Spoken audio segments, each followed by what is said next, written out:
हे गाईज नमस्ते. चला आज आपण बटाट्याचे पराठे कसे करणार आहोत ते पाहणार आहोत. 3-4 बटाटे घ्यायचे आहेत, ते उकडून घ्यायचे आहेत, किसणीने एकसारखे किसून घ्यायचे आहेत.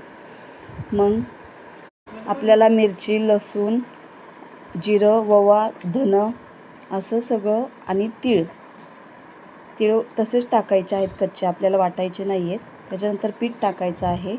नंतर कांदा बारीक चिरून घ्यायचा आहे, कोथिंबीर टाकायची आहे त्याच्यामध्ये आणि पाणी न टाकता तो चांगला घट्टसर आपल्याला पीठ मळून घ्यायचं आहे.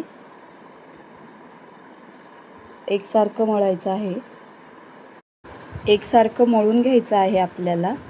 तुम्ही पाहू शकता, खूप पातळही करायचं नाही आहे आणि खूप घट्टही करायचं नाही आहे.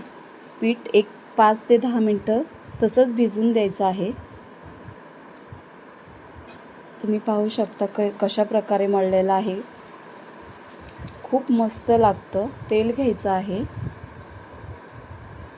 आणि आपले पराठे एकसारखे लाटून घ्यायचे आहेत.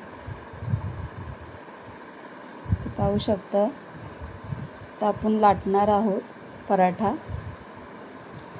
तव्यामध्ये तेल टाकायचं आहे आणि मोठ्या गॅसवर एक बाजू भाजून घ्यायची आहे आणि दुसरी बाजू मीडियम गॅसवर भाजून घ्यायचा आहे. पराठा खूप छान लागतो सॉस बरोबर किंवा तुम्ही चटणी बरोबरही खाऊ शकता. लहान